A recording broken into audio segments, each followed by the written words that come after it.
Mananya kumpulan blok ini ada idea-idea yang bernas. Berikut saya silakan Yang Berhormat Beluran. Terima kasih Yang Dipertua. Semalam diadakan perjumpaan khas khusus beberapa ahli kabinet dari sebelah sana dan beberapa kami di sini untuk membincang secara terperinci tentang PSA, rang undang-undang termasuk pindaan perlembagaan yang melibatkan RUU PSA 2025 ini.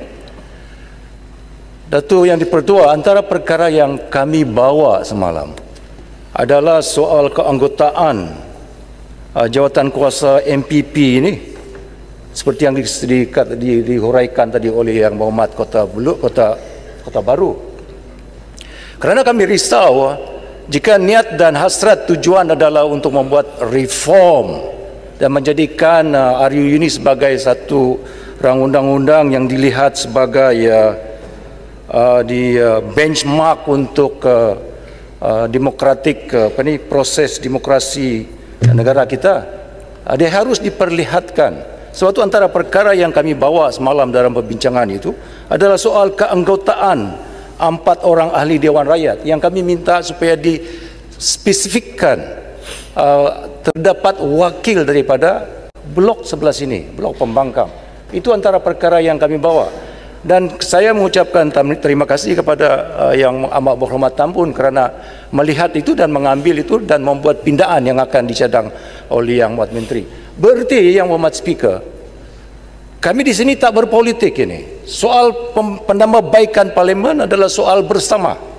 Kami mengambil barat tentang perkara ini dan kami membuat cadangan-cadangan yang konkret dan bukan berpolitik semata-mata untuk sama-sama menyumbang kepada penambahbaikan PSA yang hendak diwujudkan semula di parlimen ini.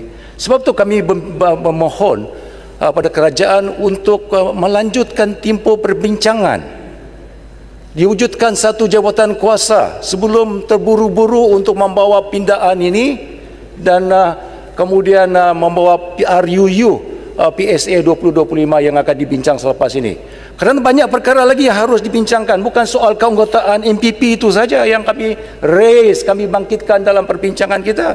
Kerana kami melihat sudut pengujudan PSA ini sebagai satu PSA yang lebih baik daripada PSA 1963. Mengambil kira pengalaman daripada parlimen-parlimen Commonwealth yang lain, mengambil kira seranan daripada NGO, daripada civil society, daripada research center yang banyak mencari membuat kajian